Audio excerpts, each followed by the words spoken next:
The Zombie Soldiers of WWI, the walking dead of the battlefield. Have you ever thought about the possibility that some battles never end? That even after the smoke clears and the world moves on, something, or someone, still lingers in the shadows? Picture this. A war-torn battlefield, the air thick with the scent of blood and fire, and the moon hanging high above, its light cold and indifferent. The survivors, men scarred both inside and out, are scattered across the landscape, but there's something wrong. Something they can't explain. It started with whispers, the kind of whispers that sound too loud in the silence of the night. And then, a noise, barely noticeable at first, but loud enough to send chills down the spine, something scraping the ground. Was it just the wind? No one could say. As the hours dragged on, the soldiers began to notice something else. Figures, shadowy forms that didn't belong. The kind of shapes that make you second-guess your vision, yet your mind still screams. They're not human. They couldn't be. The oddest part? They didn't move like normal people. They moved with an eerie stiffness, their steps dragging like something, or someone, was fighting against them, yet they never stopped, as though their very existence was a battle, and they were losing. Slowly, painfully, but they kept going, relentlessly. Some said it was exhaustion, a hallucination from the horrors of war. But then others swore they saw them up close, these soldiers who didn't belong, not like the others. The way their eyes seemed empty, hollow. Did they see ghosts, or something worse? The men knew one thing for certain. They were not alone. Now, you might be thinking, this can't be true, can it? Well, hold that thought, because this is just the beginning. A few days later, a single man, one soldier, the only survivor of that encounter, decided to speak up. He had kept silent for years, terrified of what he knew. But today he was ready to talk. What he would reveal would shatter the calm of this forgotten battle. He claimed something more sinister had been at play during that dark night, and what he knew could very well explain the horrors these men witnessed, and the ones that continued to haunt them long after the war ended. You're probably wondering, what did he see? What happened out there that night? Why did he keep silent for so long? Well, we're about to find out, piece by piece. But before we move on, I need to ask, could these be the souls of fallen soldiers? Could there be something supernatural lingering on the battlefield? Or is there an explanation waiting to be uncovered that even science can't explain? Don't rush off just yet. You'll want to stay for the rest of this. Trust me, every piece of this puzzle matters. And as we unravel the truth, I want to know what you think. Does any of this sound plausible to you? Or is it just the mind playing tricks on us? Drop your thoughts in the comments below as we dive deeper into this mystery. But don't blink. You might miss something crucial. Keep watching. It all started innocently enough. At least that's how they tried to tell themselves. The first few strange occurrences were so subtle, so seemingly harmless, that they could have easily been dismissed as the result of exhaustion. War does strange things to the mind. But as the days passed, the strange phenomena didn't stop. They only grew more unsettling, more persistent. It began with the lights. At first it was a flicker on the horizon, just a distant glow, barely noticeable. The men joked about it, chalking it up to artillery fire from the nearby front. But then it happened again, and again, and again. A bright, pulsating light, visible only to those standing in certain positions, hovering in the distance. Sometimes it seemed to flicker like a flame. At other times, it was steady and unnaturally bright. Soldiers on patrol started to notice it most, but when they approached, it would vanish, leaving nothing but a lingering sense of unease behind. Then came the sounds. At first they were soft. A hum, an eerie melody carried on the wind. It sounded like the faintest whisper of a song, distant and haunting. No one could explain where it came from or who or what was singing. But the soldiers, already on edge from the constant tension of battle, couldn't shake the feeling that something unnatural was occurring. And then there were the shadows. The shadows were harder to ignore. As soldiers moved through the trenches or out into the open fields, they began to feel followed. At first, it was just a fleeting sensation, a gut feeling that made the hairs on the back of their necks stand on end. But over time, the feeling deepened, and the shadows grew more defined. Some soldiers swore they saw dark figures that seemed to move with unnatural speed and purpose. They would appear just at the edge of their vision, only to disappear when they turned to face them directly. But it wasn't just soldiers who saw these strange figures. The battlefield, with its muddy trenches and broken ruins, seemed to come alive with them. Ghostly outlines, fleeting and unnatural, shifting through the fog like restless spirits searching for something. It was only a matter of time before the men began to realize they were not alone. One night, a group of soldiers decided to investigate. They set out into the darkness, driven by a need to understand, to see if the rumors were true. The faint glow of distant lights guided their path as they trudged through the barren landscape. Every now and then, the strange hum of the melody would rise from the wind, sending a shiver down their spines. Then, in the distance, they saw it. A figure, a silhouette standing unnaturally still, as if waiting for them. The soldiers froze, their hearts pounding in their chests. There was something wrong with the way it stood, too rigid, too unnatural. A feeling washed over them, an intense, overwhelming sense of dread that made them want to turn and run, but they couldn't. They couldn't move. And that's when the figure turned.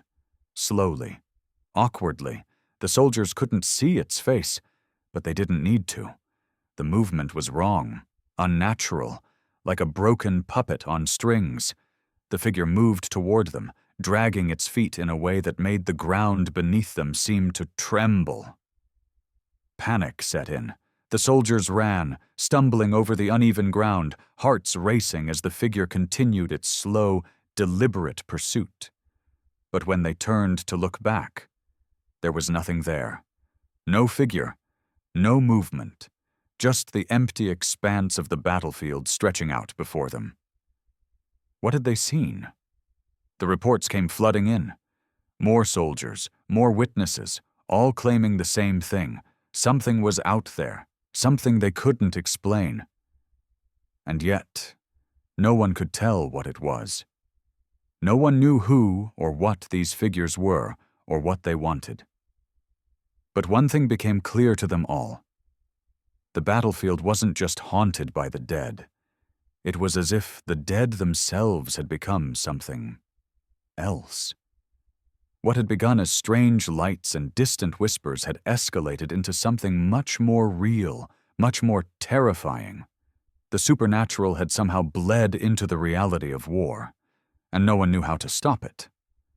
The soldier who survived that night, the one who had seen the ghostly figures up close, became withdrawn. His eyes would glaze over whenever the topic was brought up.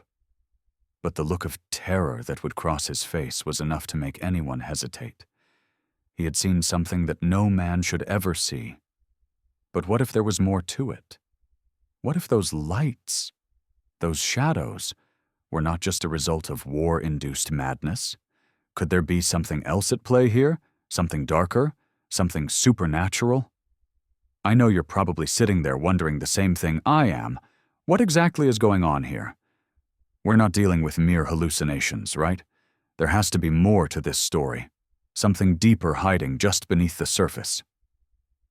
But what? Stick with me as we dig deeper into these strange occurrences. I promise, the answers are coming. and you're not going to want to miss them. And as we dive into these mysteries, I want to hear your thoughts. Could it be ghosts of the past? Or is there something even more sinister at play? Leave a comment below. Let's see what you think. And don't forget, there's much more to come. It's often said that those who have witnessed the unimaginable find themselves unable to speak of it. Not because they don't want to, but because the weight of what they saw is simply too much to bear. The man I'm about to introduce to you, the soldier who lived to tell this tale, was one such person. His name was Sergeant Thomas Gray.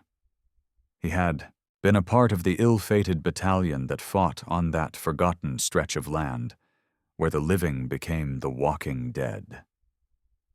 For years, his lips remained sealed, and those who tried to get him to speak met only a wall of silence, a coldness in his eyes that would make even the bravest shudder. It wasn't until many years after the war, when the world seemed to have forgotten the horrors of that particular battle, that Gray's story finally came to light.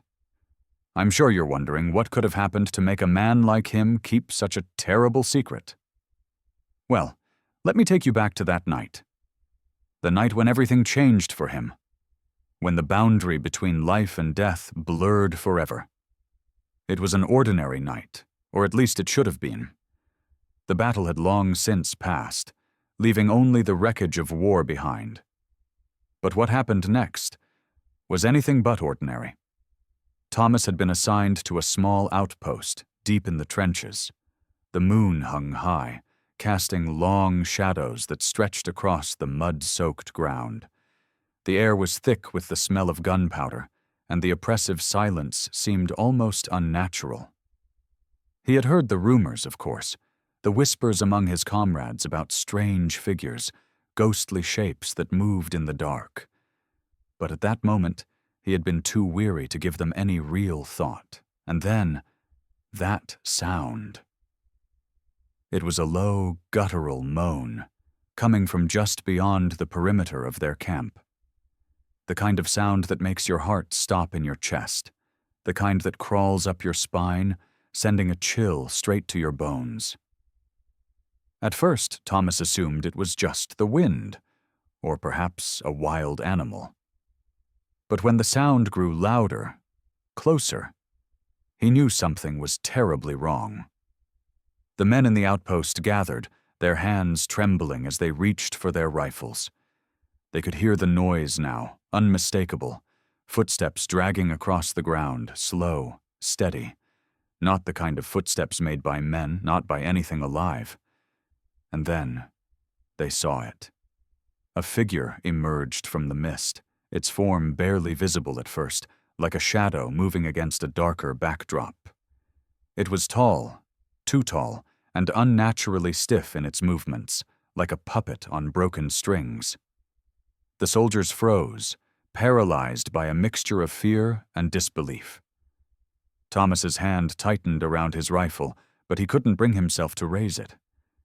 Something in the air had changed. The world seemed to slow. The figure moved closer, its form becoming more distinct. But what they saw was impossible. It wasn't human. It had the shape of a soldier, but its face was obscured, a dark blur where eyes should have been. It didn't speak. It didn't even look like it was aware of the men around it. Yet it moved, slowly, relentlessly. There was no stopping it. For a brief moment, time seemed to stretch, and then the figure was gone, vanishing into the fog as quickly as it had appeared. The men were left standing, in stunned silence. None of them spoke for what felt like an eternity.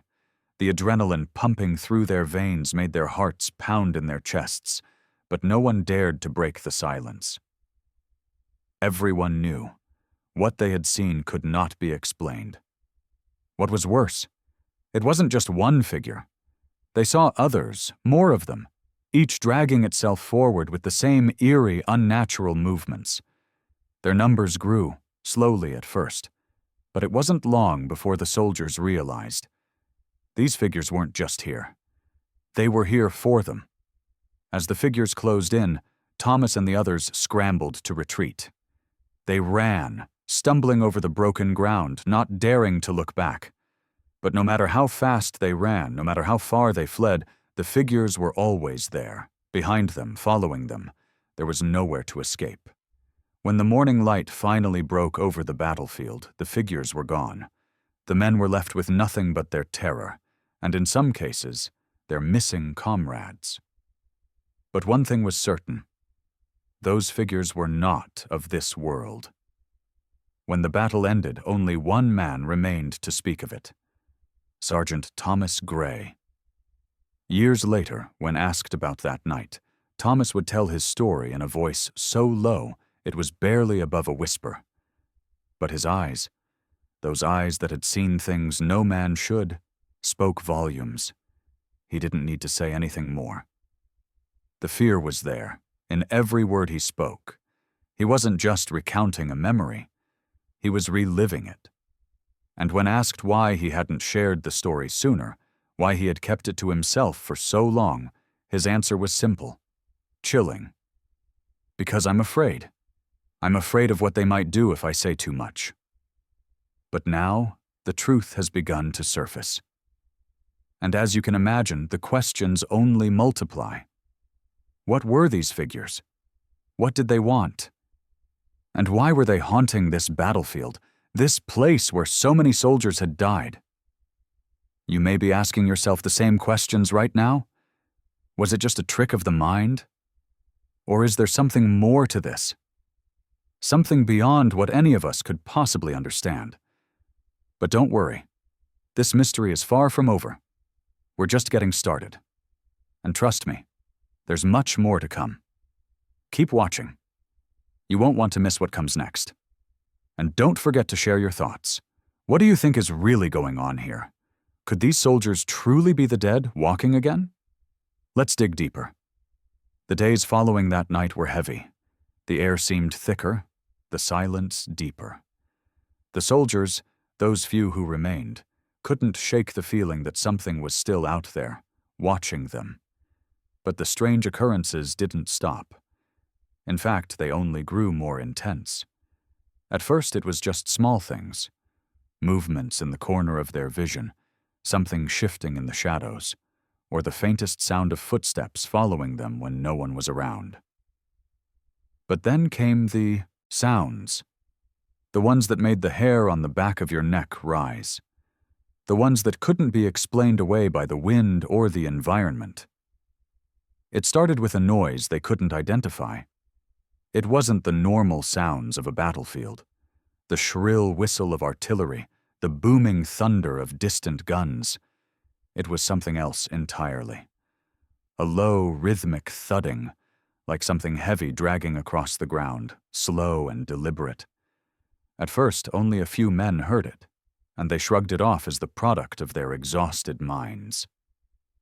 The war had taken its toll on them, after all. But soon, everyone began hearing it. And it wasn't just one sound. There were others, whispers in the dark, soft, unintelligible voices that seemed to come from all around them. But what terrified them most wasn't the whispers. It was the way the voices seemed to call their names, soft at first, then louder, clearer.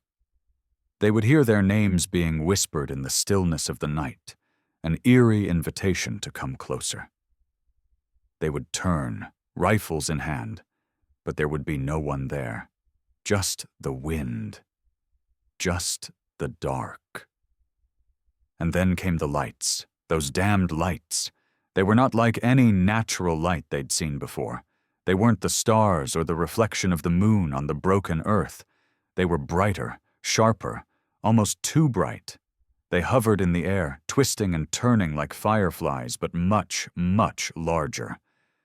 And no matter how many times the soldiers tried to approach them, the lights always moved away, drawing them deeper into the heart of the desolate battlefield. One night, a small group of soldiers decided they had enough. They couldn't stand the uncertainty any longer.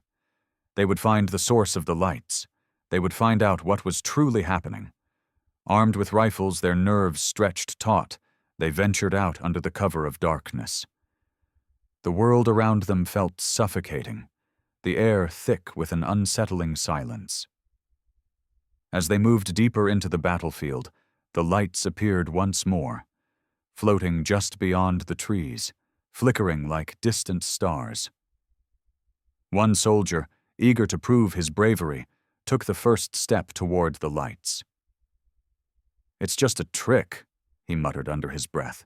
"We're not afraid of you." But as he moved closer, his confidence began to falter. The lights didn't retreat. They stayed there, hovering, waiting. It was then that the ground beneath his feet began to tremble, gently at first, but steadily growing in intensity. A low, almost imperceptible hum filled the air, vibrating through the ground, through their very bones. And then, the figure. It appeared out of nowhere, emerging from the shadows like a wraith from another realm. The soldier froze, his breath caught in his throat. The figure was tall, its outline flickering like a mirage, its features indistinct, like a shadow cast by a broken light. But what stood out most were the eyes, or rather, the absence of them. The sockets where eyes should have been were dark, empty, hollow. The soldier backed away slowly, his pulse pounding in his ears. But the figure followed, its footsteps slow, deliberate, dragging across the earth with a sound that echoed in the stillness. The closer it came, the more intense the hum became, until it felt like the very air itself was pressing down on them. The figure raised a hand, its fingers long and skeletal, pointing toward the lights. And just like that, the soldier ran. The rest of the men did not wait for him to return. Fear gripped them all as they turned and fled, racing back to the outpost. But as they ran, they felt the strange force behind them, pressing them forward, forcing them to keep moving. Every time they turned, they saw the lights, just ahead of them, always just out of reach. And every time they looked over their shoulders, the figure remained, staring, waiting, following. They didn't stop until they returned to the camp, breathless and trembling. But even then, the feeling didn't go away. The air was thick with tension, the lights still flickering on the horizon, the whispers still echoing in the distance. And when they dared to speak of it the next morning, the others, those who had stayed behind, only looked at them with wide, haunted eyes. They had heard the noises too. They had felt the presence. The battlefield was no longer just a place of war. It had become a place of something else. Something dark, something beyond their comprehension. But the strangest thing? The soldier who had seen the figure up close, the one who had run with the others, couldn't remember the details of what he saw. When he tried to explain, his words faltered. The memories were there, but they felt distant, like they belonged to someone else. The more he tried to understand, the less he could. It was as if the memory was being erased from his mind, piece by piece. What had they seen? What had been following them? And why couldn't they remember the details clearly? It was like the darkness itself was trying to keep them in the dark. And then, there was that sound again, the scraping of feet against the ground. Slow, relentless, but this time it wasn't distant. It was right outside their camp. Could it be? Could the figure, the strange, terrifying figure, be here now? Whatever it was clear. The boundary between the living and the dead was no longer as clear as it once had been. Sometimes the answers don't come immediately. Sometimes you need to look back, to trace the steps that led to where you are now. And for Sergeant Thomas Gray, the answers he sought were hidden deep in the past, buried beneath years of silence, fear, and memories too painful to confront. The soldiers knew it wasn't over. The strange occurrences, the whispers, the dragging footsteps, they weren't just random events. They had a purpose. But what was it? Why had they been chosen? And why did these figures seem to haunt the battlefield, following them like shadows, impossible to escape? Thomas had always known there was more to the story. He had seen something that night, something he couldn't explain. But it wasn't just the figures that haunted him. It was the strange feeling that had stayed with him, the sense that there was unfinished business, something that needed to be uncovered. In the weeks following the strange events, he'd begun to have recurring dreams. They weren't dreams, really, not in the traditional sense. They were more like memories, though memories of things he couldn't possibly remember. Visions of soldiers who weren't part of his battalion, faces he didn't recognize, moving through the fog, staring with empty, unblinking eyes. The faces were distorted, twisted in pain or anger, and their mouths seemed to whisper his name over and over again until his mind could no longer tell where the dream ended and reality began. And then came the map. It was a dusty, tattered piece of paper that had been tucked away in a corner of the outpost, forgotten by time. It was old, far older than anything they had on hand, and when Thomas first saw it, he wasn't sure what it was. It looked like an ordinary military map, but there was something strange about it, something off. It was marked with areas that didn't match any known locations. Strange symbols dotted the landscape, some resembling ancient runes, others looking like simple but unsettling markings, shapes that made no sense at all. Some of the marks were drawn in what appeared to be blood. Or was it? Thomas couldn't say for sure. One symbol in particular caught his eye. It was drawn near the site of the battle, close to where he and his comrades had been stationed, the same place where the strange events had begun. The symbol was simple but terrifying. Two parallel lines intersected by a jagged line running through the middle, like a broken sword or a crossroad of some kind. Beneath the symbol was a single word, written in faded ink. Ruh. Thomas didn't know what it meant, but it stirred something inside him, a memory, or perhaps a feeling that he couldn't shake.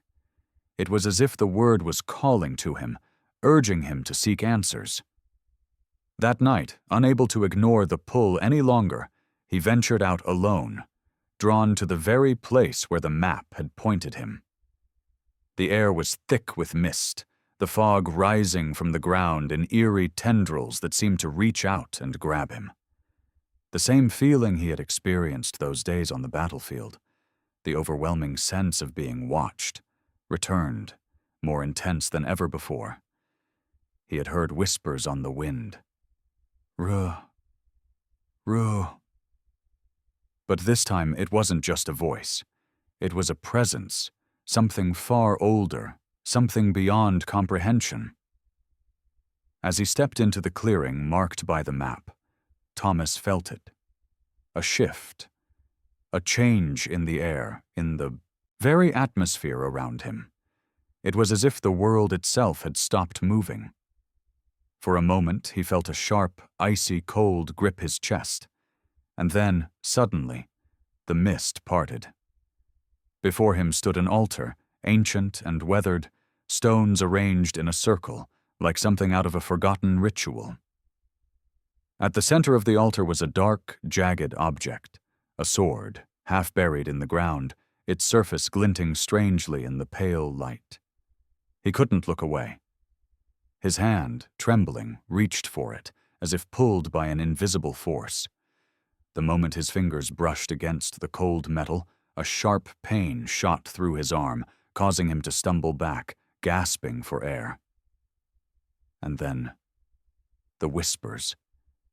They were louder now, surrounding him. He could hear them clearly, could hear them in his mind. You are the last, the only one who can stop it. Thomas stumbled back, his mind racing, his body trembling with fear and confusion. He didn't understand. What was this place? Why had he been drawn here? And then, in the distance, he saw it, the figure. the same one he had seen so many nights ago, dragging its feet across the battlefield. But this time it was different. It wasn't just one. There were dozens of them, emerging from the mist, their forms flickering like flames. They moved slowly toward him, dragging their feet as if they were alive, but not quite. One of the figures turned toward him, its face obscured by the shadows. Its mouth moved, whispering words Thomas couldn't quite understand.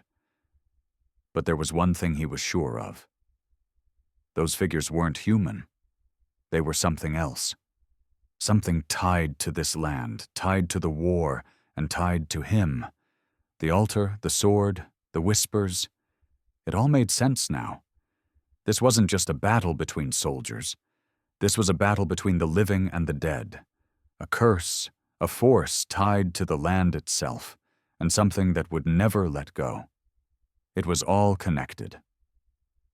In that moment, Thomas realized the truth. The figures weren't just following them. They were waiting. Waiting for someone to break the cycle, waiting for someone to confront the truth and end what had been started so many years ago.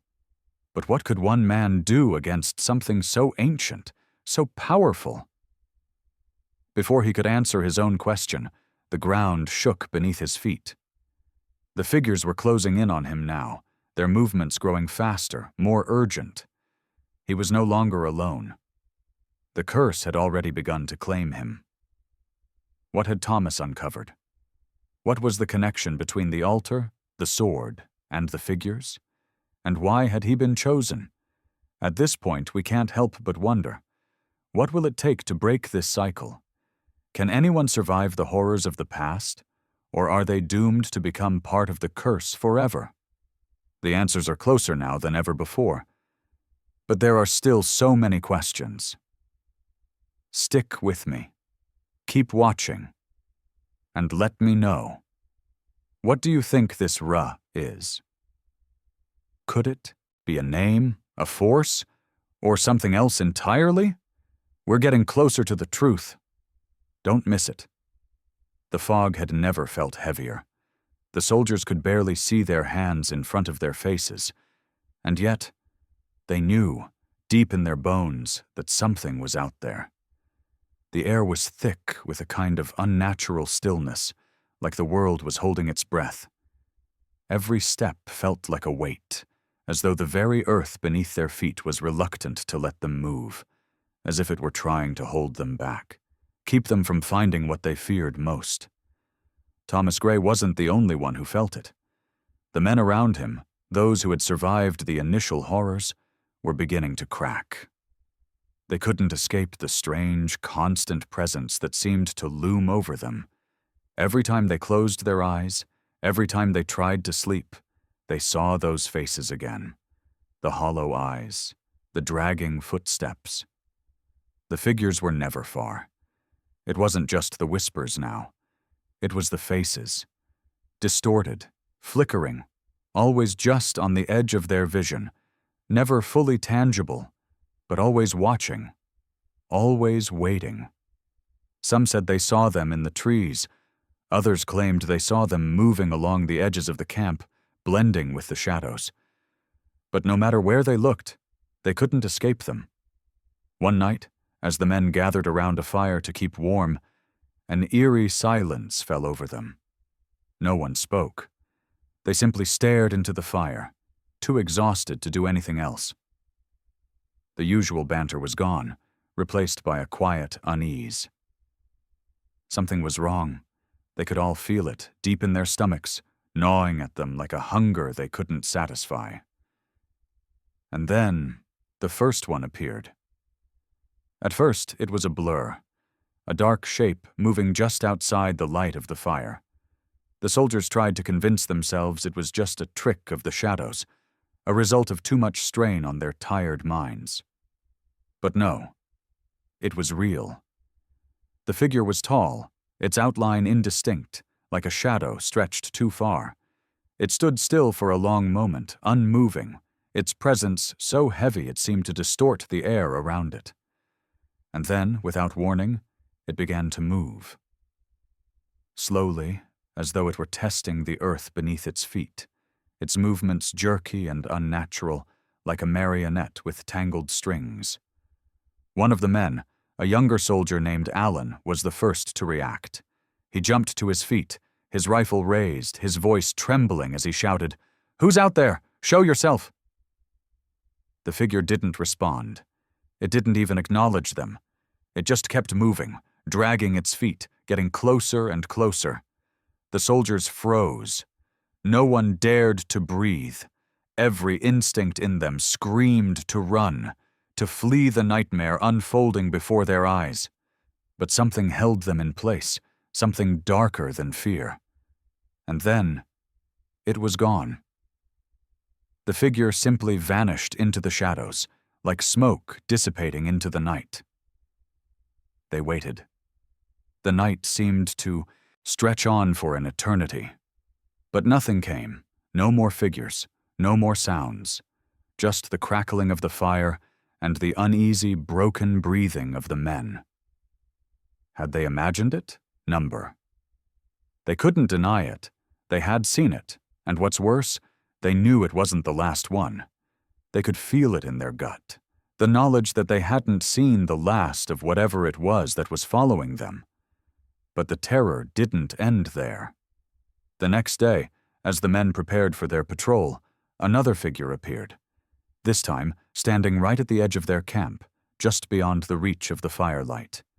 It was more distinct than the last, its outline sharper, clearer, though its features were still shrouded in shadow. Its head was tilted at an unnatural angle, its limbs stretched and rigid. Alan, who had seen the first one the night before, was the first to step forward. "We need to leave."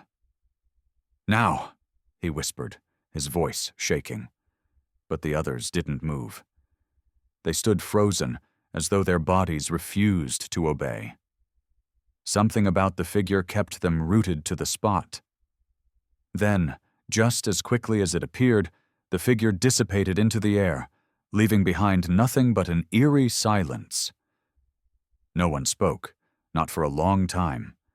But from that day forward, they all saw it, the figures. More frequently, more vividly. Each time they became clearer, their movements faster, their presence more powerful. It wasn't just one anymore. It was several, and they were getting closer. At first, the men thought it was their imagination, the stress of war breaking their minds. But as the days went on, they couldn't ignore the truth. They were being hunted by something beyond human comprehension, something far older and more malevolent than any enemy they had faced on the battlefield.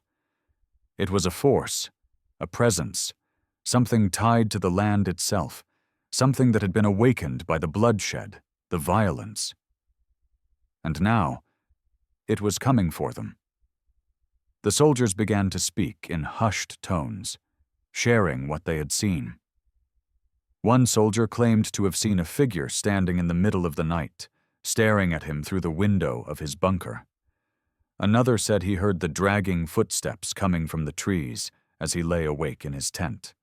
And one of them, James, a man who had seen far too many horrors, claimed to have seen the figures up close. They look like soldiers," he whispered, his eyes wide with fear. "But they're not.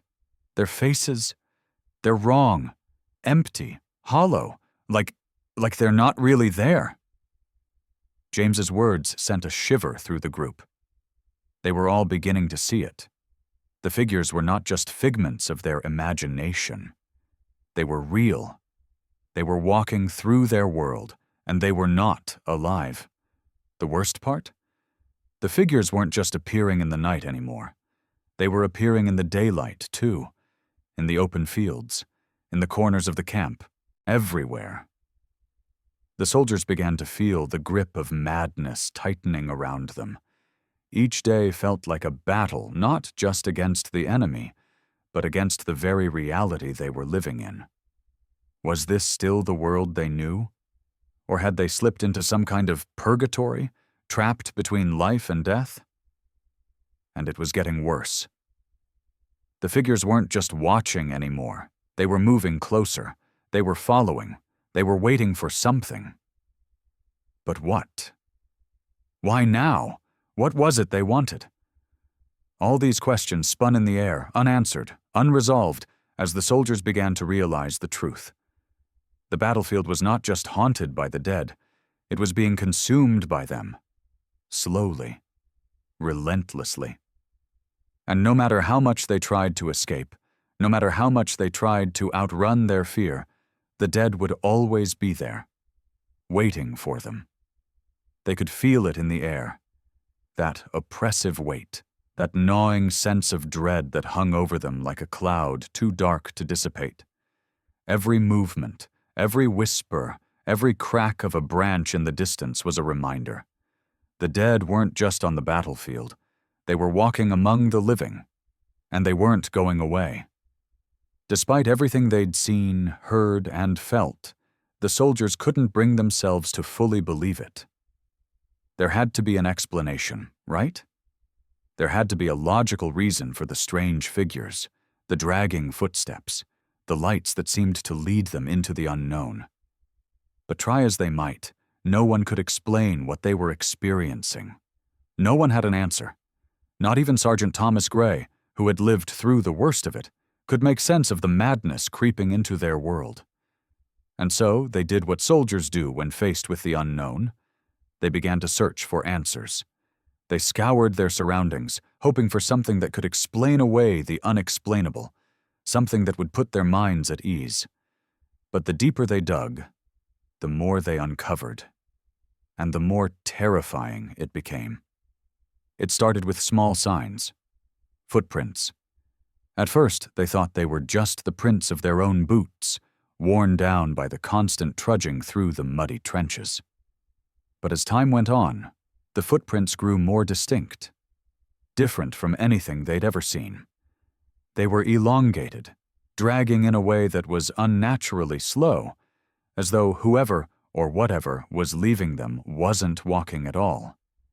The edges of the prints looked strange, distorted, as though the ground itself had been disturbed by something unseen. One soldier, James, the man who had seen the figures the most clearly, took it upon himself to investigate further. Armed with only a flashlight and his own shaky courage, he ventured out alone one evening to track the footprints back to their source. He never came back. The next morning, his comrades found his rifle, discarded in the mud, and his footprints, leading straight to the edge of the camp. But from there, they disappeared. As though James had simply vanished into the night. But the strange things didn't stop there. A few days later, another soldier found something even more perplexing. Strange symbols etched into the earth. They were scattered across the ground, drawn in what appeared to be an unnatural, jagged fashion, like someone, or something, had scraped them with sharp claws. The symbols didn't look like anything the men had seen before. Some were simple lines and angles, but others twisted in ways that made no sense at all. It was one of the symbols that caught Thomas's attention. The same jagged shape he'd seen on the map, the one that had haunted him ever since that fateful night. Ruh! He knelt beside it, feeling a strange compulsion to touch it, to understand it, as if the symbol were calling to him. But as his fingers brushed the markings, a sudden chill washed over him, the air turning cold and heavy. It was as if the earth itself were rejecting him, as though he didn't belong there. Thomas quickly pulled his hand away, his heart pounding in his chest. What had he just felt? There was something deeply wrong with this place, something ancient, something tied to the land and the war itself. In the days that followed, the soldiers started finding more symbols, on the walls of ruined buildings, scratched into the wooden beams of their shelters, carved into the sides of trees. No matter where they looked, the symbols were there. The message was clear. They were not the first to encounter this darkness, and they wouldn't be the last. Then came the letters. A stack of old, yellowed papers was found in a forgotten supply crate, hidden beneath a pile of discarded ammunition. The papers were battered and stained, their edges curled with age. But the writing, though faded, was still legible. They were written in a hurried, frantic hand, and most of it seemed to make no sense. But the parts they could read were chilling. One letter, dated from the early days of the war, contained a single line that sent a shiver down Thomas's spine. "The spirits of the fallen are not at rest. They have been summoned, and they walk among us." The words seemed to hang in the air, thick with meaning. What did it mean? Spirits of the fallen? Had the war itself awakened something dark that now walked the battlefield? Were these figures, these haunting, dragging shadows, really the souls of those who had died, trapped in some kind of endless cycle, cursed to walk forever in search of… what? The thought made Thomas's stomach churn. He couldn't shake the feeling that the answer was right in front of him, just out of reach, like a puzzle with pieces scattered too far apart to ever fit together. But the symbols, the letters, the footprints that led nowhere, they couldn't be ignored. The more they searched, the more they uncovered, the more questions they had. There was something much larger at play here, something beyond their comprehension.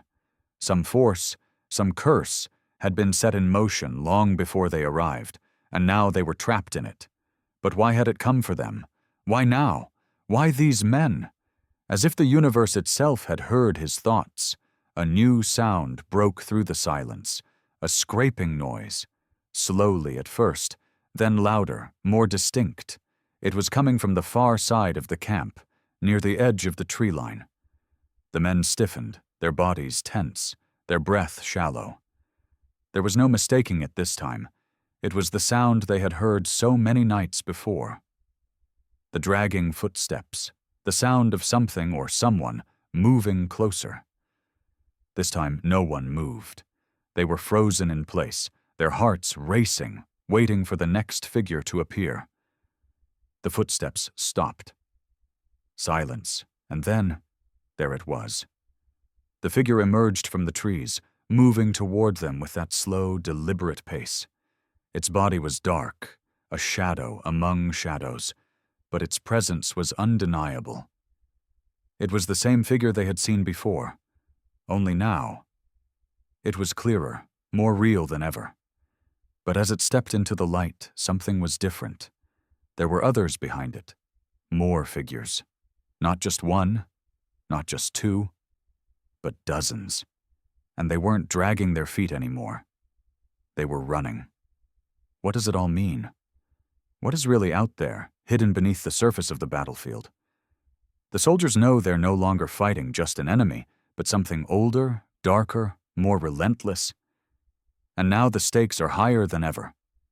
These figures aren't just following, they're coming for them. But why? The truth is getting closer, and it's far more terrifying than they ever imagined. Keep watching, because in the next part, we'll begin to unravel the final threads of this mystery. It's time for answers, and for confrontations. Let me know what you think. Are you starting to feel the rush of tension? What's your theory? Keep the comments coming, and don't miss the next chapter. Things are about to get much, much worse. The figures weren't just shadows anymore. They were real. Flesh and bone, if you could even call it that. They had become more than mere apparitions. They were a force, an unstoppable, lingering presence. The soldiers, gripped by terror, knew that this wasn't something they could ignore. This wasn't some trick of the mind. The entire camp was alive with fear. Conversations were held in whispers, eyes darting to the corners of tents and outposts. It was as if the figures were everywhere, watching, waiting, just beyond the edge of sight. Every creak of wood, every whisper of the wind seemed to signal their presence. But even amidst the growing dread, a few of the soldiers still clung to the idea that there had to be an explanation. There had to be something tangible they could find, something concrete. They couldn't accept that the end was near, that the boundaries between life and death had collapsed entirely. And so, they began their search. The soldiers, those brave or foolish enough to venture out into the unknown, formed a small group, determined to find the truth. They couldn't just hide forever. They had to face it, confront whatever had taken root in the battlefield, and uncover its origins. If they couldn't understand what was happening, then how could they fight it? Led by Thomas Gray, who had now become a reluctant guide into the horrors they faced, the group set out in search of more answers. They had seen enough to know that they couldn't turn back. The symbols, the figures, the unexplained events, everything had pointed to one thing: a force far beyond their understanding had been awakened.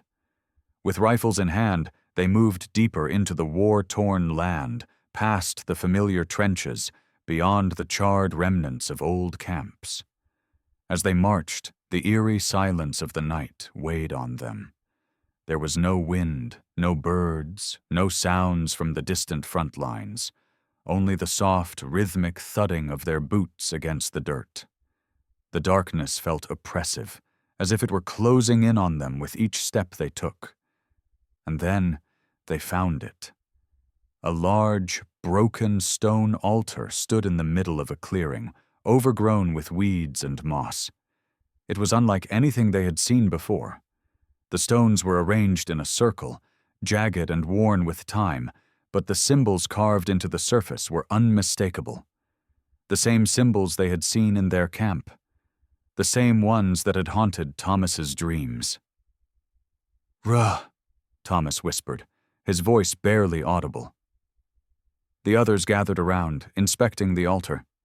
It was cold to the touch, an unsettling chill emanating from its surface, as though it had been waiting for them all this time.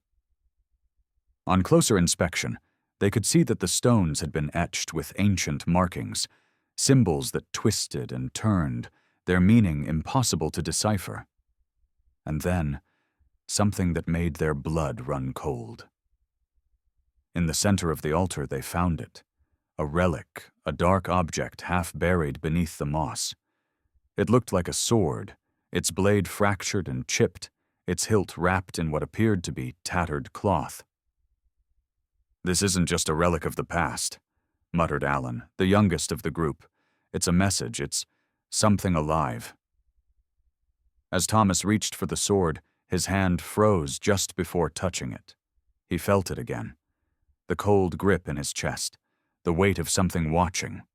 He pulled his hand back, and in that moment the air seemed to shift. Suddenly the ground beneath their feet trembled, and the temperature dropped. The wind began to howl, though there was no storm in sight. And then there was the sound, a distant, dragging noise. Footsteps, slow, methodical. The figures. One by one, the soldiers turned, their hearts pounding, their hands shaking. In the distance, they saw it, the figures moving toward them, emerging from the mist. They weren't just standing there this time, they were advancing. Their movement was slow, deliberate, like a predator stalking its prey. And then there was the whisper.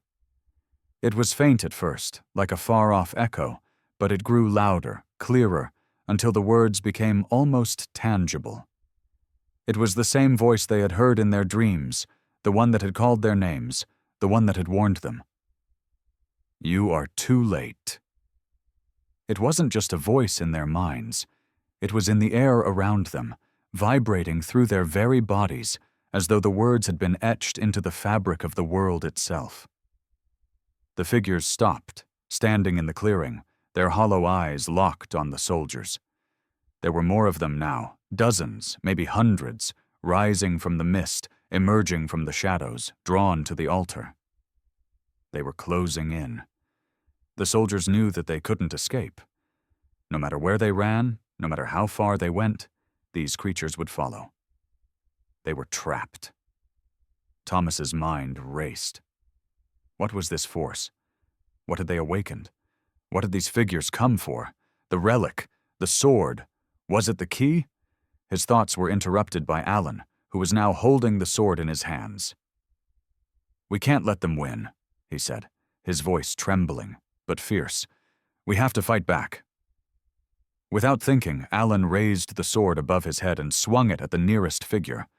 But as the blade made contact, there was no sound of metal striking flesh. Instead, the air around them seemed to distort, to ripple, like a mirage shimmering in the heat. The figure before him flinched, but it didn't retreat. It only advanced.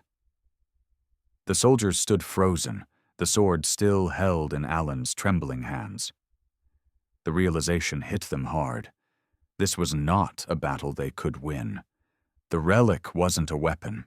It was a symbol of something far older, far more powerful than anything they could fight with guns or knives. It was a call, a summons, and the figures, the spirits of the dead, were coming to answer. As the soldiers backed away, their breaths shallow and quick, they saw something that made their blood run cold.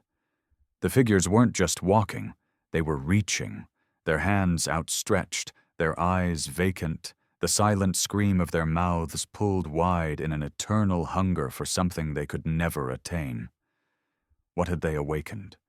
What was coming for them? And then, just as quickly as they appeared, the figures stopped, their heads tilting in unison, their hollow eyes staring directly at Thomas. "It is not over," the whisper came again. "It will never end." The soldiers had seen enough. They turned and ran, tearing through the mist, the figures hot on their heels. But in their hearts, they knew. It was already too late. The truth is slipping through their fingers, and the consequences are becoming clearer by the second. The figures are no longer just haunting them. They are actively hunting them. The sword, the relic. It's not just a weapon. It's a symbol of something far more dangerous. What have they unleashed? What is the ultimate endgame for these restless spirits? And is there any hope of stopping it before it consumes them all? The investigation is far from over, but every step they take into the darkness leads them further from safety. The chase is on, and they may not be able to outrun it. Stay with us as we dive deeper into this twisted nightmare. Keep your thoughts coming. We're only just beginning to uncover the final pieces of this mystery. There are moments in life where you stand on the edge of reality, and you wonder if what you're seeing is even real at all. But there's no turning back once you've stepped into that abyss. And for the soldiers trapped in this nightmare, that moment had long since passed. The figures were no longer just a haunting presence on the outskirts of their camp. They were closing in. Every step, every drag of their unnatural feet seemed to pull them deeper into a nightmare they couldn't escape. The soldiers had barely caught their breath after their escape from the altar when the inevitable happened. They were no longer running from shadows. The shadows were now hunting them, stalking them across the open ground. Every movement, every gust of wind, every crack in the earth felt like it was a part of something far larger, an ancient force that had been waiting for this very moment to strike. The line between life and death was blurring more and more every minute, and the soldiers felt the weight of it pressing down on them. Thomas Gray, his heart racing in his chest, clutched his rifle, though he knew it was useless. He had seen them too many times now, the figures, those hollow-eyed, slow-moving soldiers from the past. They weren't just illusions. They were real, and they weren't here by accident. Alan, still gripping the sword, led the charge, but his hands were shaking. What had they awakened? The sword, the symbols, the altar, all of it pointed to one thing. This was not just some ghost story. The dead had been awakened for a reason, and the soldiers had become a part of it. And then, without warning, it happened. In the distance, through the fog and shadows, they saw the first one appear. It was a figure, just like the others, but there was something different about this one, It was taller, more imposing. Its movements were not slow like the others. It was moving quickly, its feet barely touching the ground as it sprinted toward them. The soldiers froze. The air around them seemed to warp, distort, as the figure grew closer, its shape becoming clearer. It wasn't just a ghost. It was more than that. It was something alive, something that shouldn't be. The figure's face was just visible now, its features distorted by an unnatural grin. Its eyes were dark, completely black, unblinking, staring right through them as though it could see into their very souls. No, it can't be, Thomas gasped, backing away, his heart hammering in his chest. The creature lunged at them. The world seemed to slow down, the terror crawling up their spines, every muscle in their bodies screaming to flee, to run as far as they could. But they couldn't. There was nowhere to go. They had been cornered, surrounded by the figures that had been following them for days. It was Alan who acted first, swinging the sword with desperation. It cut through the air, but the figure didn't flinch. The sword passed right through it, like it wasn't even there. The sound of metal slicing air was the only noise they could hear, sharp and eerie in the quiet. The creature didn't stop. It didn't even seem to notice Alan's attack. It was relentless, unyielding, and as it closed the distance between them, its dark form began to change. Its body started to distort, twisting, elongating, until it resembled something far worse than any of the soldiers could have imagined. It was no longer humanoid. It was something else, something alien, something that shouldn't exist in this world. Alan screamed in terror, his voice cracking as the creature's twisted limbs reached out to grab him. He was thrown back, his body hitting the ground with a sickening thud, his eyes wide with fear. The soldiers, paralyzed by horror, watched in disbelief. This wasn't just an encounter with the dead. This was a hunt. These figures, these spirits, had an agenda. They were not merely wandering. They were pursuing something. And now, they had caught their prey. What do they want? James whispered, his voice a trembling murmur as he backed away. What do they want? The question lingered in the air, unanswered. But as the creature loomed over Alan's fallen body, the truth began to dawn on them. The figures weren't here just to frighten them. They weren't here just to haunt them. They were here to take them. The ground beneath them trembled as the other figures, dozens of them now, began to approach. Their movements were faster now, their forms solidifying before the soldiers' eyes, becoming less like shadows and more like twisted, grotesque versions of men who had once walked this earth. Their hollow eyes stared, unblinking, following every move the soldiers made. And then, from the distance, a terrible sound erupted. A low, haunting chant. It wasn't coming from the figures, but from the land itself. It was as if the earth was speaking. The chant was ancient, incomprehensible, echoing with the voices of the past, the voices of those who had fallen in battle long ago. The soldiers' fear reached a fever pitch. This was not just some fight for survival. This was something far worse. Suddenly, they understood. The figures weren't just soldiers who had died. They were trapped.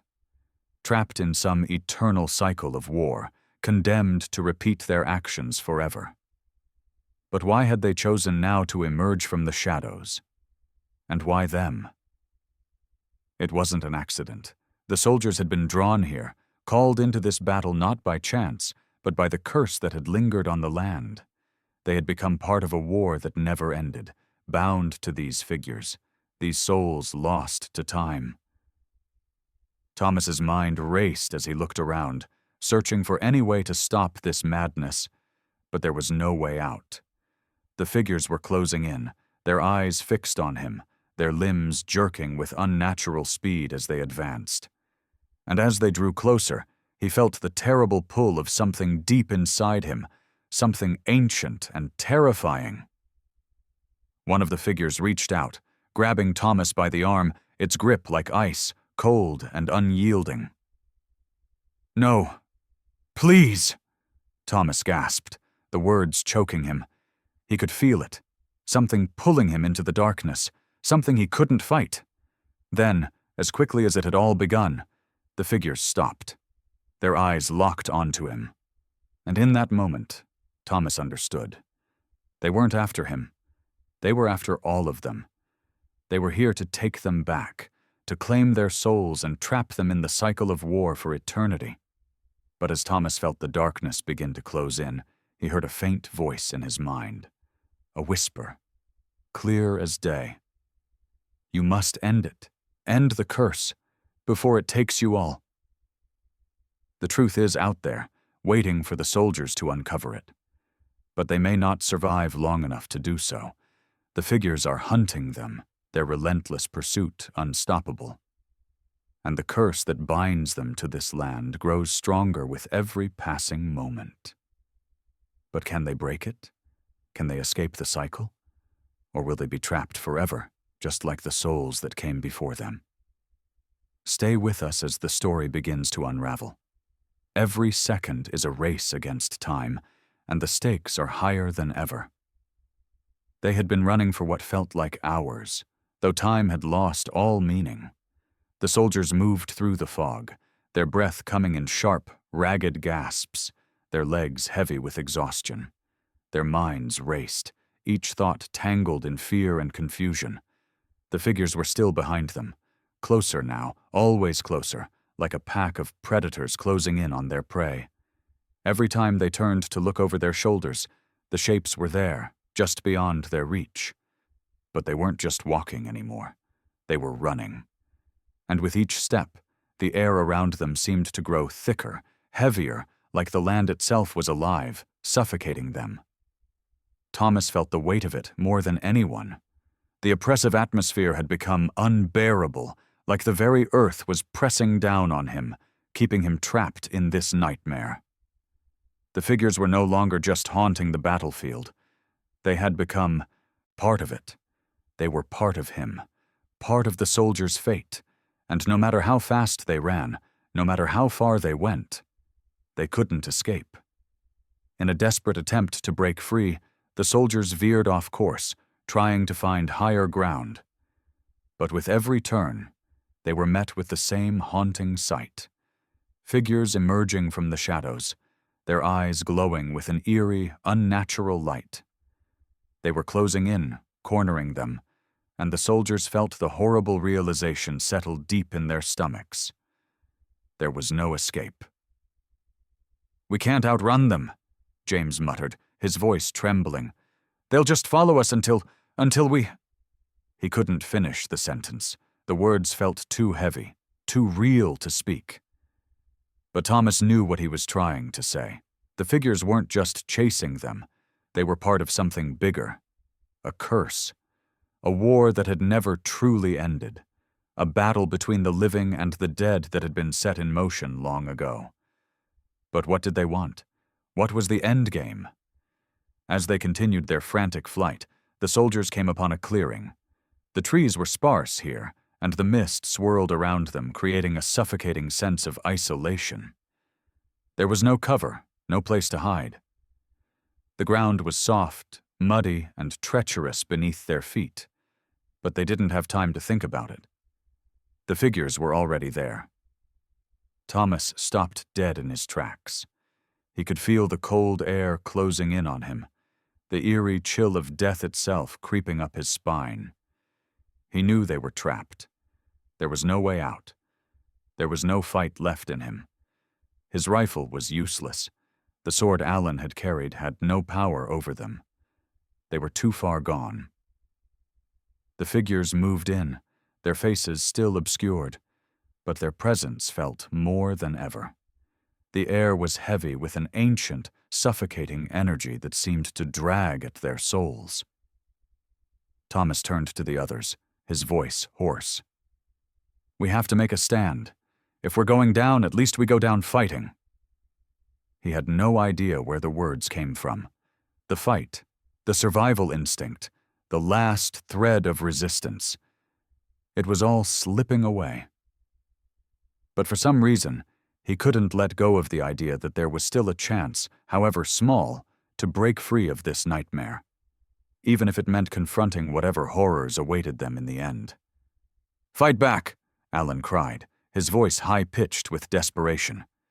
He raised his rifle and fired blindly into the approaching figures, but the shots seemed to pass through them, as if the bullets were hitting nothing at all.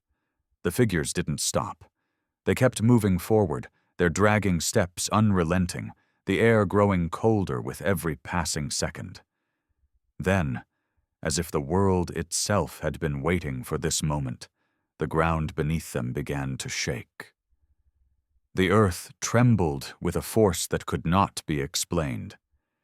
It was as though the very land was awakening, responding to something ancient, something that had been buried for far too long. The figures froze, and the soldiers' hearts skipped a beat. What was happening? Before they could react, a sudden, deafening sound shattered the silence, a low, guttural roar that seemed to come from deep within the earth.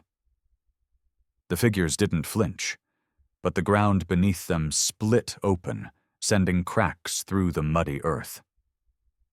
From the fissures, something began to rise. A dark mist poured forth, swirling around the soldiers, blocking their vision, suffocating their breath. The soldiers staggered backward, hands clutching their throats as the air thickened. They couldn't breathe, couldn't see, couldn't move. And in the heart of the mist, they saw it. A towering figure, far larger than any of the others, emerging from the ground. Its form was barely visible, its shape indistinct, but it was enormous, a presence that seemed to consume everything in its path. It wasn't human. It wasn't even alive in the way they understood life. The mist swirled around it, and with each step it took, the ground cracked further, splitting open like the earth itself was being torn apart. The soldiers could feel the pulse of something ancient, something primal, beating through the ground beneath them. This was no ordinary ghost, no ordinary figure. It was something far worse. "It's the source," Thomas whispered, his voice barely audible over the roar of the rising mist. "It's the thing that's been calling them." The towering figure stepped forward, its shape becoming clearer. It was like a twisted, corrupted version of a soldier, its form wrapped in dark armor, its face hidden beneath a skull-like helmet. Its movements were slow, deliberate, but every step it took seemed to shake the very foundation of the world. And then, it spoke. Not in words, but in a voice that resonated deep within their souls. A voice that seemed to come from everywhere and nowhere all at once. "You cannot escape." The voice echoed through their minds, a deep, bone-chilling sound that made their very bodies tremble. The soldiers fell to their knees, overcome by the weight of its presence. And then they understood. This wasn't just a war between the living and the dead. This was something far older. The earth itself had been infected, bound by a curse that had tied the souls of the dead to it. The figures weren't just ghosts. They were part of this curse, drawn to the land, bound to it for eternity. The soldiers weren't just fighting for their survival. They were fighting for their souls. And it was clear now, the only way out was to confront the source of this nightmare. But at what cost? The horror deepens, doesn't it? The mist, the towering figure, the ground itself splitting open. Every step the soldiers take leads them further into this madness, and the source is now clear. But can they defeat it? Can they break the curse? Or are they doomed to become part of the cycle, just like those who came before them? The answers are within reach, but danger is closing in with every passing second. Stay with us as we continue the descent into this nightmare. There's a moment in every nightmare when you realize there's no way out. It's a suffocating realization, the kind that wraps around your chest and makes your heart pound in your ears. And for Thomas and his men, that moment had come. They had been running, fighting, searching for answers, but now they stood at the epicenter of the darkness, staring into the very heart of the curse they had unleashed. The towering figure, the source, stood before them, its presence overwhelming, suffocating the very air around them. The mist was thick, swirling like a living thing, pulling them in, distorting the reality around them. Every breath felt like it would be their last, each heartbeat a drumbeat of dread. The soldiers were on their knees, their bodies trembling, their minds spinning with 1,000 questions that could never be answered. What was this thing? What was the source of the curse that had been haunting them for days, pulling them deeper into a nightmare they couldn't escape? The figure didn't move, didn't speak, but the voice that had echoed through their minds reverberated once more, sending a chill through their bones. You have awakened the ancient curse. The land is bound to the souls of the fallen. Their restless spirits are forever tethered here, unable to move on. And now, you are part of it. The words hit like a physical blow. Thomas's chest tightened. His breath caught in his throat. He knew they weren't just trapped by the spirits of the dead. They were part of something much older, something that had been waiting, watching, for this very moment to arrive. The soldiers were caught in a battle that had started long before their time. This wasn't just about surviving the war they had fought. It was about confronting something that had been sealed away in the earth, a curse that had been awakened by the bloodshed of countless battles. And now it had claimed them. But why?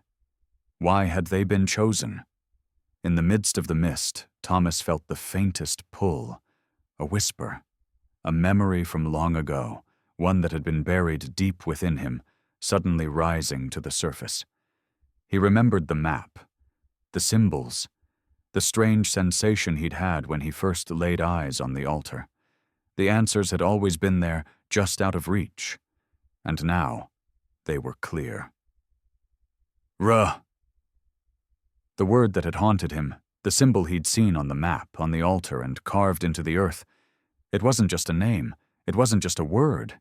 It was a key. The source of the curse had been tied to that word, to that ancient force, and it was up to them to end it. But how? The towering figure didn't move, but the voice echoed again, louder this time, like a storm building, inside Thomas's head. You think you can end it. You think you can escape. But the curse has already taken root. You cannot break it. You cannot stop it. Thomas's mind raced. There had to be a way. As the mist swirled, a shape began to form within it. A figure, just like the others, but different. This one wasn't as distorted, as twisted by the curse.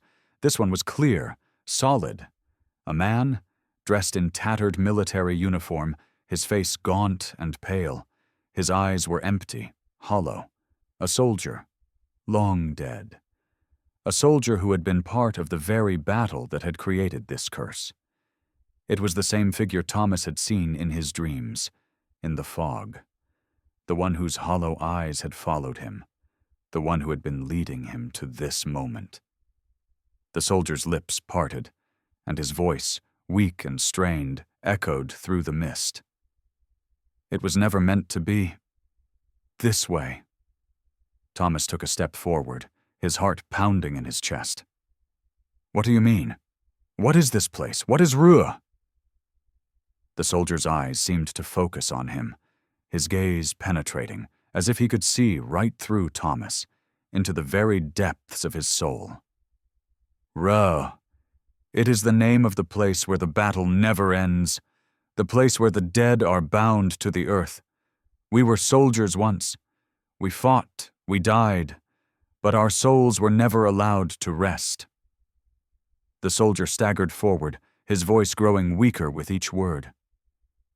The curse was sealed long ago in the blood of those who fell. The land became a prison for their spirits, a place of endless war, and now you are here, part of the cycle, part of the war that never ends.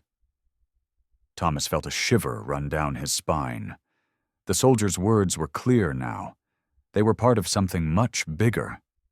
The curse wasn't just a consequence of the battles fought on this land. It was woven into the very fabric of this place, tied to its blood-soaked earth. The spirits of the fallen were trapped here, bound to fight and die forever.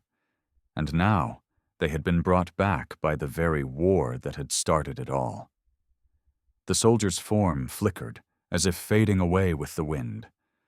You must end it, or you will become like us, forever. And with that, he disappeared into the mist. Thomas turned to the others, his mind spinning. End it. But how? How could they end something that had been bound to this place for so long? The towering figure, the source of the curse, was still there, looming over them. It hadn't moved, but the energy around it was palpable, suffocating. The mist thickened, closing in on them, as though the land itself was trying to reclaim them. Thomas knew they couldn't outrun it. They couldn't fight it.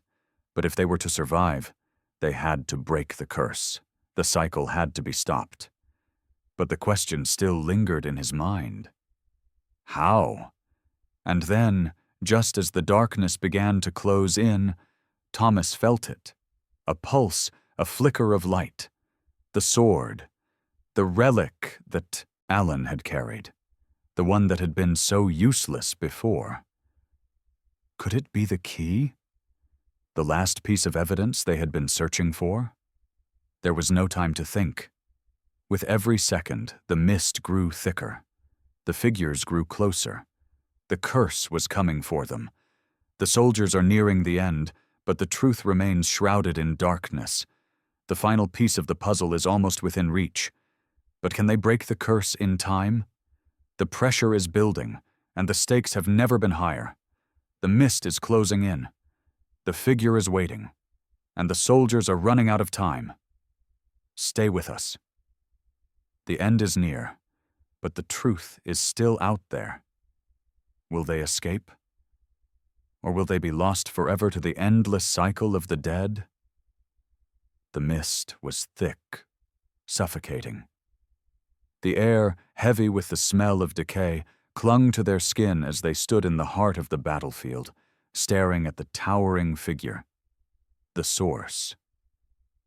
Its form was now more solid, its eyes glowing faintly like embers in the dark, watching them with an unblinking, unwavering stare. It was a thing of nightmares, ancient and powerful, but even as it stood before them, Thomas felt a flicker of hope. It was only a momentary flash, a single thread of light in the overwhelming darkness, but it was there, and he knew this was the moment. The ground trembled beneath their feet, the earth shaking with the force of something deep within it, like the land itself was about to break open and swallow them whole. This was it. There would be no more running, no more hiding. They had to face it. This is where it ends, Thomas muttered under his breath, barely audible, the words for himself as much as anyone else. He felt his heart pounding in his chest, but now it wasn't from fear. It was from purpose. They had come this far. They couldn't stop now. But as he looked around at the men beside him, his comrades, his brothers in arms, he could see the doubt in their eyes. Even after everything they had witnessed, the strange figures, the unexplainable events, the terror that had consumed them, they still couldn't comprehend what was truly happening. The curse had taken hold of their minds as much as it had their bodies. The figures, those twisted soldiers, were still there, still circling the perimeter, watching with their hollow, empty eyes.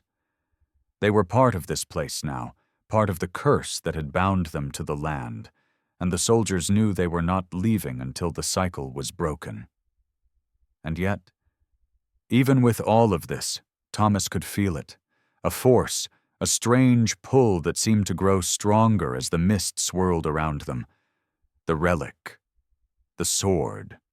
It had to be the key, but there was something else, something even darker, hidden just beneath the surface of their understanding. As much as Thomas wanted to believe that the sword could break the curse, something in his gut told him that it wasn't that simple. He turned to the others, his voice low but clear. "We need to do this together. No one fights alone." The others nodded, their faces grim, their hands shaking as they grasped their weapons. They had come too far to back down now. As if in response to their resolve, the ground beneath them shook once more. The mist parted, revealing a new figure, a shape emerging from the dark, its form twisted and contorted, its body hunched as if it were struggling to hold itself together. Its face was partially obscured, but as it stepped forward, the soldiers knew. They knew who it was. It was Alan. But it wasn't Alan. The man who had once stood beside them, fighting for his life, was now a shadow, a twisted version of himself. His eyes were vacant, his skin ashen, his body broken and disfigured. He was one of them now, a lost soul bound to the curse, unable to move on. "No," James whispered, stepping back in horror. That's not him." It wasn't. Alan's form was now just a shell, a puppet controlled by something much darker. The curse had taken him, just as it had taken the others who had been consumed by the land. Thomas's heart twisted with grief. He had seen so many of his comrades fall, so many taken by the curse. And now Alan, the one who had fought beside him until the end, was lost to it too. But they had no time for mourning. The battle wasn't over. Alan, no, whatever it was that had taken his body, raised a hand, his eyes locking onto Thomas, his mouth twisted into a grin, a cruel mockery of the man they had known. "You cannot stop it." The voice was his, but it was hollow, void of humanity. "The curse is endless. You are all bound to this place, just like the rest of us." Thomas stepped forward, gripping the sword tightly, his mind racing. This was the moment, the truth. The curse is endless. Those words rang in his ears, louder than the roar of the mist, and for a split second, he saw it clearly. The soldiers, their spirits, the land itself. Everything was bound to this place, this endless cycle of war, of death, of suffering. The figures, the restless souls, were not just prisoners. They were tethered here, bound to repeat the horrors of the past. And Thomas, with his band of soldiers, had been drawn into the cycle. Could the sword break that cycle?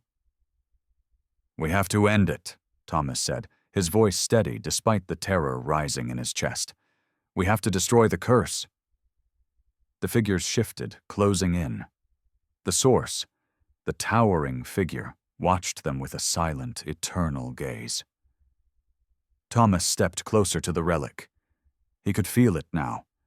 The presence of something ancient, something powerful, something that could end it all. He raised the sword, feeling the weight of the moment pressing down on him. This was the culmination of everything they had fought for. The sword began to glow. And as it did, the figures, Alan, the other spirits, let out a terrible, echoing wail, as if they knew what was coming. The ground rumbled beneath their feet, and the air grew thick with a dark, oppressive energy. The land itself seemed to fight against them. But Thomas didn't hesitate. He lifted the sword high, feeling the power coursing through it, feeling the ancient energy crackling in the air around him. With a roar, he plunged the sword into the ground. The earth shook violently. A wave of energy surged outward, pushing the figures back, forcing them to recoil, as if the very land was rejecting them. Thomas gritted his teeth, sweat beading on his forehead as the power of the sword reverberated through the air. The mist parted. And in that moment, The curse began to unravel. The figures, the spirits, faded into the air, their hollow eyes emptying as their forms disintegrated into dust, vanishing as quickly as they had appeared. For a long, terrible moment, the land was silent. But then, the earth began to heal. The dark energy that had consumed it began to recede, like a storm passing after a long night. The figures were gone. The land was free. But at what cost? The cycle is broken. The spirits are free. The land is no longer bound to the curse. But for the soldiers, the weight of what they've lost and what they've endured will never be lifted. The mist clears. The battlefield is empty. The figures are gone. But the question remains, what now? They've ended the curse, but the cost was great. And as they stand in the quiet aftermath, one thing is certain. They've lived through something that no one else will ever truly understand. The battle is over, but the scars remain. For a moment, the battlefield was silent. The mist that had once engulfed them was now slowly dissipating, like a fog being lifted from the very soul of the land. The towering figure, the source of all their fear, was gone. The soldiers stood motionless, the weight of what they had just done hanging heavy in the air. They had broken the curse. They had freed the spirits of the fallen soldiers. They had ended the endless cycle of war, death, and suffering that had plagued this land for centuries. But it wasn't enough to simply survive. It wasn't enough to have broken free from the grip of the curse. No, this had been something much more. The silence stretched between them, thick with exhaustion, the kind that comes only after facing the very heart of darkness and surviving. But as the mist cleared, the soldiers began to feel the creeping weight of the truth. They weren't just leaving a cursed battlefield behind. They were leaving behind a part of themselves, a piece that had been torn away and buried deep in the ashes of the war they had never truly escaped. As the first light of dawn broke over the horizon, casting pale gold across the ruined land, the soldiers were forced to confront the aftermath. Not the physical remnants of the battle, the broken trenches, the shattered weapons, the dirt-smeared remnants of their lives, but the emotional wreckage that had become an inescapable part of them. "We did it," James said, his voice barely a whisper, as if speaking louder would break the fragile peace that had settled over them. He wiped the sweat from his brow, his face drawn, his eyes distant. "But at what cost?" Alan murmured. His voice was steady, but there was a deep sadness that lingered, an emptiness that no victory could ever fill. He looked around, his eyes sweeping the once haunted battlefield. "We can never truly escape what we've seen, what we've lost." Thomas stood at the edge of the clearing, staring into the horizon. The battle was over. The curse was broken. But the spirits of the fallen, the memories of the dead, had left a scar on the land and on their souls that no amount of fighting could ever erase. "We'll never be the same," Thomas said, his voice rough. He turned to face the others, his gaze steady. This is our burden now. We've freed them, but it's not over. For us, it never will be." The weight of those words sank into the group like a stone sinking into the depths of the ocean. They had won, yes. They had broken the cycle, yes. But they had become part of it. No one who had lived through what they had could ever walk away unchanged. A figure stepped out from the shadows of the trees. It wasn't one of the spirits, but a living soldier. He was dressed in tattered military garb, his face weathered and worn, but there was something about him, a familiarity. Thomas's breath caught in his throat. It was a soldier from their battalion, one of the men who had gone missing in the chaos, the one they thought had died long ago. But this soldier didn't look dead. He wasn't a ghost, he was alive. Thomas stammered, unsure of what he was seeing. "You're not one of them?" The soldier's eyes were empty, hollow, just like the others. But his body was real. His movements were slow, deliberate, a mask of silent sadness on his face. "I was one of the first to fall," the soldier said, his voice heavy with regret. "And I've been here ever since, trapped in this place. But now that the curse is broken, I can finally move on." Thomas stepped closer, his mind racing with questions. "What do you mean, move on?" The soldier smiled faintly, his face distorted with years of pain and sorrow. "The cycle is broken. The curse that bound the spirits to this land, the curse that made them fight over and over again, it has ended. But for some of us, we will remain, carrying the scars. We can finally leave this place." Free Thomas's chest tightened. The soldier's words were a painful truth. The curse had been broken, but it hadn't just been the spirits that were trapped. It had been the living, too. The memories, the trauma, the horrors they'd witnessed, it would always haunt them. It would never truly leave. And that, Thomas realized, was the price of survival. The soldier began to fade. Not like the spirits had faded. He wasn't disappearing into mist or darkness. No, he was simply leaving. His form became translucent, then shattered, leaving behind only the faintest trace of light in the morning air. The soldiers stood in silence, watching the last of the fallen soldiers pass into whatever lay beyond. No words were spoken. The battle was over. But the war, the one that had been fought in their minds and hearts, was far from finished. The sun rose higher, casting its light over the scarred land, illuminating the broken remains of a war that had raged for far too long. But the soldiers knew that the true battle had not been fought on the front lines. It had been fought inside them, in the darkness of their souls, in the memories they could never forget. They had broken the curse, but it had left its mark on them, just as the battlefield had left its mark on the land. They were free, yes, but the ghosts of the past would always linger. They would haunt them long after they left this cursed place behind. "What now?" James asked, his voice quiet. It wasn't a question about their immediate future. It was the question of what comes after surviving a nightmare like this. Thomas didn't have an answer. No one did. "We keep going," Thomas said finally, his voice thick with a mixture of resignation and determination. "We survive. We carry on. It's all we can do." And so, the soldiers began to walk away from the cursed battlefield, leaving behind the spirits they had freed, the memories they had awakened, and the ghosts that would always follow them. But they knew, as they stepped into the light of a new day, that the cycle was truly broken. They had paid the price. They had fought the war that no one could ever truly understand.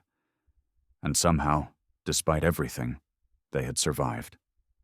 But as they walked into the unknown, Thomas couldn't shake the thought that lingered in his mind. One final question that refused to be answered. Had they truly escaped? Or were they still trapped, in some way, by the very curse they thought they had destroyed? The end. Or is it? This is the conclusion of their haunting journey, the end of the cycle, but one that will never truly leave them. The soldiers walk away, scarred but alive, carrying the weight of their experiences for the rest of their lives. But the question still lingers. What is the cost of survival when you are haunted by the ghosts of the past? Thank you for staying with me through this dark and twisted tale. The war may be over, but the memories will linger. Leave your thoughts in the comments. What do you think of the ending? What will these soldiers do next? Let me know if this is the direction you're looking for, or if you'd like any adjustments. We're at the final moments. Does it feel like a fitting end to the journey? The soldiers walked through the clearing in silence, each step heavy with the weight of their experiences. The battlefield, once so full of dread and terror, was now eerily quiet, the mist retreating as the sun rose higher in the sky.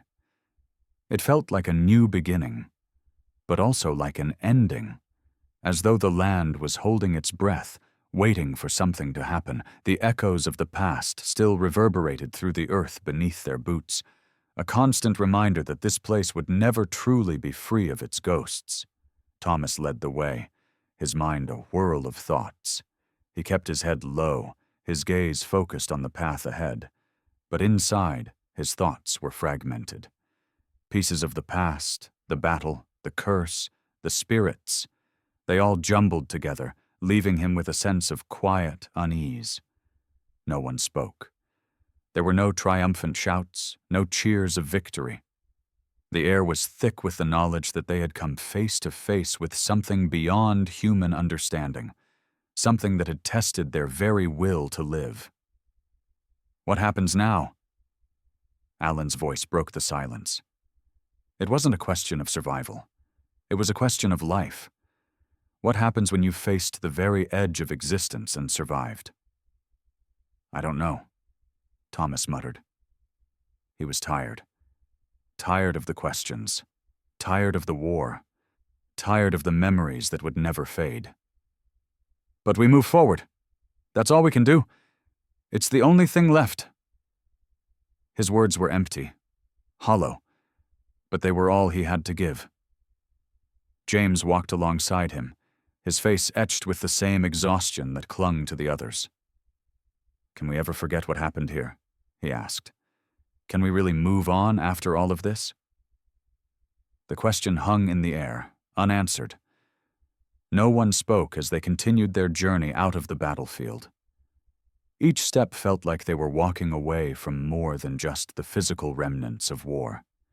They were walking away from the nightmare that had consumed their minds, their souls. But in their hearts, they knew nothing would ever truly be left behind. The air shifted again, and for a moment the soldiers halted. The wind picked up, carrying with it the faintest sound, a whisper, like a voice calling from the past. A chill ran down Thomas's spine as he turned his head, his eyes scanning the open field behind them. Did they hear it too? "Did you hear that?" Alan asked, his voice strained. Thomas nodded slowly. "We never really leave, do we?" It was a question that didn't need to be answered. They had freed the spirits, yes, they had destroyed the curse. But the truth was undeniable. The land, the war, the memories, they would always be a part of them. The past wasn't something you could just walk away from. It was buried deep within, hidden under the surface, waiting for a moment of weakness to rise again. The wind shifted again, carrying the faintest sound of footsteps in the distance. Did you hear it? It wasn't real. It couldn't be. But in their hearts, they knew. The battlefield wasn't done with them yet. The whispers would continue. The memories would continue. The cycle might be broken, but the echoes would linger forever. "Maybe we're not meant to escape," Thomas said quietly, almost to himself. He turned and looked at his comrades, his voice thick with the weight of their shared experience. "Maybe we just have to learn how to live with it. With them." James, Alan, and the others exchanged weary glances. They all knew it, deep down. They would carry the burden of this war with them. Forever. As they neared the edge of the battlefield, Thomas felt the pull of the past once more. He stopped suddenly, his hand reaching down to the ground. There, half buried in the dirt, was something familiar, something he had nearly forgotten, a piece of torn, yellowed paper. It was a letter, or what remained of one, its edges frayed and worn by time. Thomas unfolded it slowly, feeling the weight of the moment. The writing was faint but legible. The words sent a chill down his spine as he read aloud. "To those who come after, know that this place is not what it seems. It is not just a battlefield. It is the graveyard of countless souls, a place of endless war, of endless death. The curse that binds us here cannot be broken by force alone. Only those who understand the weight of their souls can end it. But beware. The cycle never ends. We may leave, but the land will always call us back. It is only a matter of time. Thomas let the letter fall from his hands, the truth sinking in. It was a warning. The curse had been broken, yes, but the land was never truly free. It would always call, always pull them back into the darkness. The cycle might be broken for now, but the whispers would always return. As the soldiers walked away from the battlefield, they couldn't help but feel the weight of everything they had witnessed. The truth they had uncovered. The terrible knowledge that even the end of the curse didn't guarantee freedom was something that would haunt them forever. In the days that followed, Thomas and the others would try to return to their lives. They would try to leave behind the battlefield, the land that had been both their prison and their salvation. But they would never escape the truth of what they had lived through. The figures, the mist, the echoes, they would always be with them. Because some battles are never truly won, some wars never truly end, and some spirits never truly rest. As they disappeared into the distance, the land behind them began to shift once more. The mist rolled back across the battlefield just as it had before. The footsteps returned, slow, deliberate, dragging across the earth. The spirits of the fallen, the ones who had been freed, would always be there, watching, waiting. And though the soldiers had broken the curse, they knew, perhaps better than anyone else, that some curses never truly end. They just wait for the right moment to return. The end for now. With the final curtain falling, the soldiers, scarred and battle-weary, were left to carry the burden of the truth. The curse had been broken, but the echoes of the past would forever haunt them. They had survived. But at what cost? What do you think? Is there truly an escape from the past? Or is the shadow of the battlefield always waiting to follow us? Leave your thoughts below, and remember, the past is never really gone. It's always waiting to return. The battlefield behind them was now quiet, eerily so. The mist that had once thickened and threatened to consume them had receded. The figures, the soldiers from the past, the cursed spirits, had vanished, their presence finally erased by the sword and the sacrifice made. Yet, even as the dawn light bathed the field in its pale glow, a sense of unease lingered in the air, thick as the fog had once been. As the soldiers made their way towards the edge of the land, the weight of what they had endured was something none of them could escape. The cries, the whispers, the dragging footsteps, they had become part of their very essence, stitched into their minds like a scar that never healed. And the question remained, had they truly ended the curse? Had they severed the bonds that tied the spirits to this place? Or was it simply lying dormant, waiting for the next unwitting soul to stumble upon it? In the distance, Thomas could see the outlines of the hills where the war had first started. He could almost hear the distant echoes of gunfire, the voices of men lost to time. It felt like it had been another lifetime, and yet it was only the day before that they had stood on the edge of the unknown, fighting for their lives. But that wasn't the real question, was it? The real question was this: would they ever truly escape? They had done what they could. They had fought with everything they had, and yet a part of them knew that the war was never truly over. And just as the soldiers were preparing to leave the cursed land behind, something strange happened. A low rumble shook the earth beneath their feet. It wasn't the trembling of the ground they had felt when the mist rose. This was something different, something darker. For a brief moment, the soldiers froze, their eyes locking with one another. They had been through hell together. They had faced the horrors of the past. And now, as the land seemed to shift under them, they had an undeniable feeling that the past wasn't done with them yet. Thomas gripped his rifle tighter. "What is this?" he muttered, his voice thick with dread. But before anyone could respond, a distant cry echoed through the clearing. A chilling, unmistakable sound that seemed to come from deep within the earth itself. The soldiers turned in, unison, their eyes searching the field, trying to locate the source of the sound. And then, as if the land itself were calling to them, the ground cracked open once more. From the fissures, strange shapes began to emerge. Figures, shadows at first, indistinct and shifting, but as they grew closer, they took shape. They were the spirits, or something like them, warriors twisted by time, by the curse, by the land itself. Their faces were distorted, their eyes dark and empty, just like the ones they had seen before. But these weren't the same spirits that had haunted the battlefield. No, these were different. These were angrier, darker. Their forms flickered like flames, their movements jerky and unnatural, as if they were still struggling to exist, to find a place in the world of the living. James took a step back, his heart hammering in his chest. "What is this? I thought we ended it. I thought it was over." But even as the words left his mouth, the answer became clear. They hadn't broken the curse. They had merely delayed it. And now the spirits were back, stronger, more violent, more desperate than ever. But there was something even more unsettling about the figures emerging from the earth. They weren't just soldiers.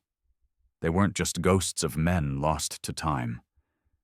There were others among them, shadowy, faceless entities that seemed to ripple and shift like smoke. They had no form, no shape, but their presence was suffocating. They were unlike anything the soldiers had faced before. Thomas swallowed hard. His eyes scanned the horizon, where the faintest hint of another figure loomed, someone or something larger, darker than the rest. The very air around it seemed to bend and distort. It was the source, the force behind everything, the true power that had brought the curse into being. And now it had returned. The soldiers knew they couldn't fight this thing, not with rifles, not with swords, not anymore. And then, in the distance, they heard it, the faintest whisper. A voice carried on the wind. It was soft, barely audible, but they all heard it. It's never over. The land had spoken. The cycle, the curse. It was not something they could defeat. It was not something that could be eradicated. It was tied to the land, to the very fabric of existence. The spirits, the soldiers who had fought, the ones who had died, were forever bound to it. And even though they had broken the surface, even though they had freed so many, it wasn't enough. The land would always call. The war would always continue. The soldiers stood in shock, the weight of the truth crashing down on them. They had thought they had won. They had thought the cycle was over. But the past was never truly gone. It would always return, always haunt them, always whisper in their ears. They had lived through the nightmare, but it was clear now. They would never truly escape. The T4 battlefield loomed ahead of them, and as the mist rolled back, the spirits, both human and otherwise, emerged once more from the earth, their shapes flickering in and out of existence. The soldiers realized something. They weren't just victims of a curse. They were part of it. As the soldiers took one last, lingering look at the battlefield, a dark, unsettling thought crept into their minds. Could it be that the curse was never truly broken? Was this land doomed to repeat its endless war, forever bound to the cycle of death and suffering? Thomas turned to his comrades, his face solemn but resolute. "We may have ended it. For now," he said, his voice thick with the weight of the truth. "But the land, it doesn't forget, and neither should we." He looked around at the others, his eyes searching for something. An answer, perhaps, or a reassurance. But there was nothing. Only the weight of their shared experience, the burden of everything they had been through. The spirits, whether human or otherwise, were moving toward them now, their forms still flickering, still hungry for vengeance, still yearning for something. The land, it seemed, would never release them. And then, just before the soldiers disappeared into the horizon, one final voice echoed through the battlefield. "Remember this. No one escapes, not truly, not forever." The soldiers walked away, their figures disappearing into the distance. But the land, the war, and the curse remained. Because in this place, death was never the end. It was just the beginning of another cycle. The end, or is it? Thank you for following the soldiers on their journey through this dark and twisted story. The curse has been broken, for now, but the past and the spirits that haunt it will always be with them. It is a reminder that some cycles never truly end. They only wait for the right time to return.